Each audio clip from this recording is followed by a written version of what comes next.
With the third season of the acclaimed Star Wars series, The Mandalorian, set to hit Disney Plus in March, there are rumors that this show is leading to the sequel trilogy, which isn't a shocker. With the Star Wars sequel trilogy being the latest story written in the Star Wars canon timeline, everything will lead to the sequel trilogy, even the High Republic era, in essence. So that means the Bad Batch is also heading to the sequel trilogy. Okay, let me clarify this. I don't mean that all the stories will intersect nor connect to the sequel trilogy, only that the timeline will go there. But what if the Bad Batch story is going to intersect with the sequel's story? And the clues may just be coincidental, so keep that in mind. I'm just going to come out and say it. Rey may be a direct descendant of Omega. Wait, before you run away screaming, hear me out. I know even the mention of the Star Wars sequels conjures up a lot of emotion in the fandom. This video isn't to comfort anyone in their sadness over the films, and it isn't being made to revel in your happiness if you love the movies. It's just here to point out something that may or may not be a decent Star Wars theory. Before I go on, hit the subscribe button and give the video a thumbs up. Now, back to the topic. Let's start with the Bad Batch. In Season 1, when we meet Omega, she's roughly 14 years old at the end of the Clone Wars. That would put her at around 33 years old during the Battle of Yavin. Keep that in mind. Anyways, Omega is called an exact clone of the original DNA benefactor Jango Fett, with blonde hair and brown eyes. Little is known about the youth. We don't know the purpose she was created for, and the writers haven't went very far into her abilities nor enhancements. But from what we have seen so far, she seems to be at least slightly force sensitive. Now, cloning force sensitivity into an individual has been described as nearly impossible. It's more of a thing of luck, if it turns out that way, that is. But we have seen Omega look like she is able to meld with creatures, monsters, whatever you want to call them. So there's a slight case that Omega could be force sensitive. And let's not forget that she is overly optimistic, to the point of it almost being annoying. But the rest of her character traits are being drawn out and kept secret for a reason. In the novel Shadow of the Sith, it's noted that Rey's mother had blonde hair and brown eyes, but the timeline doesn't match up for Rey's mother to be Omega. Miramir was born in 6 BBY, or 6 years prior to A New Hope, when Omega was roughly 27 years old. But let's look at Miramir's mother. Wait, there's nothing written about her. Not that I could find, at least. No, Miramir or Rey's mother was raised by her grandmother. While it's true that Omega doesn't have birth parents, it isn't a far stretch to say that Omega may have been taken in by someone and adopted or looked after.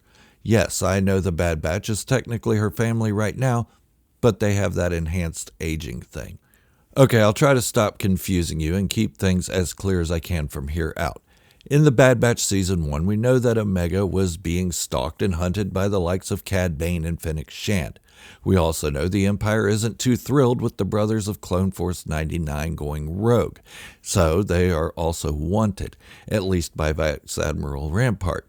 So the clones, along with Omega, are on the run, meaning eventually their luck may run out. But without stretching too far, it isn't unlikely that they see an end to their time coming and drop Omega to someone they can trust to look after her. And the best place to do that is in the Outer Rim, where Rey's mother was raised.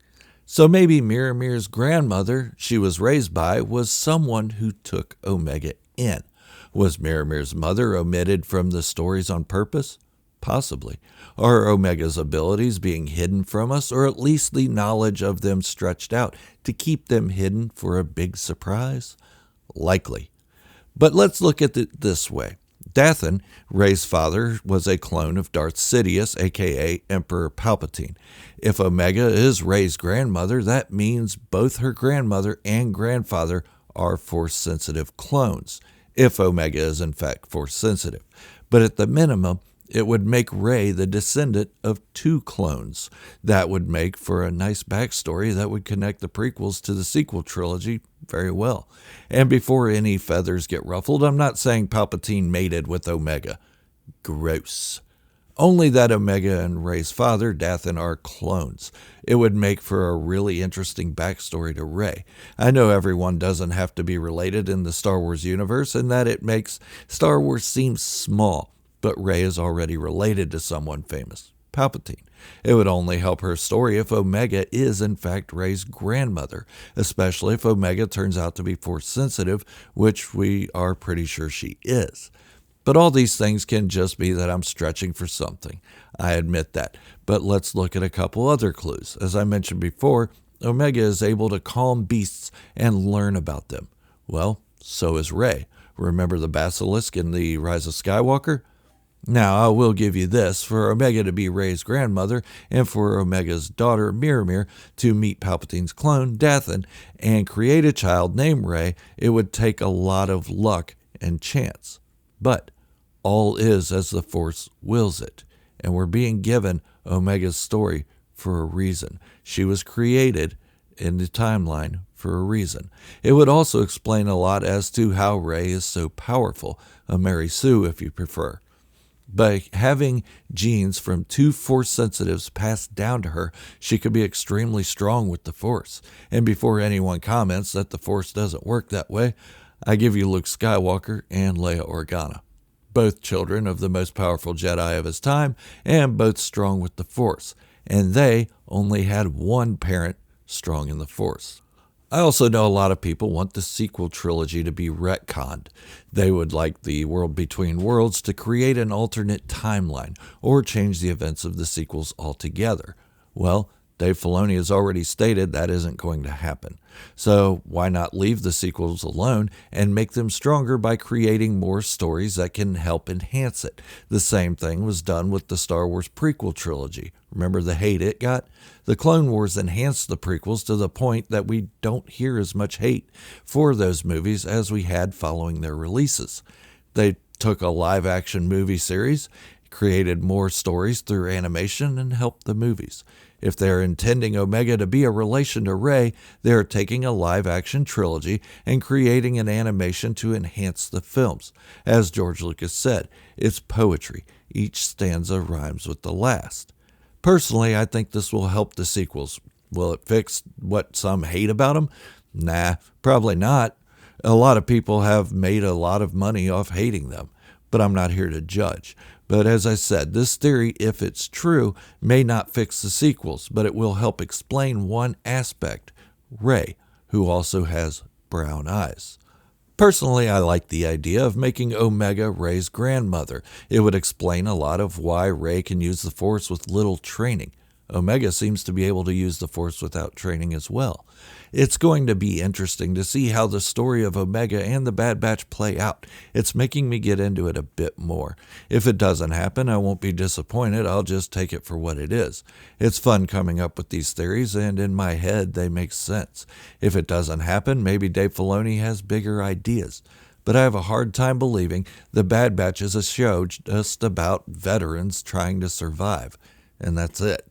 Every Star Wars story has an impact on one another, and if that's the case, then this show will really be the first disconnected from larger themes and stories.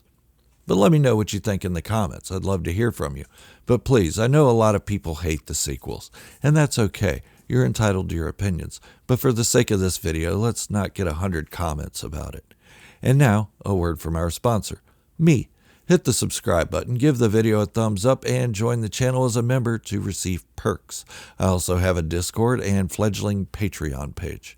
But that's all I have for today. Until the next video, this is Gerald, a Star Wars fanatic, signing off, wishing you all great health, happiness, and peace. Thank you all for watching, and remember, this is the way, and positivity in the Star Wars fandom is the only way.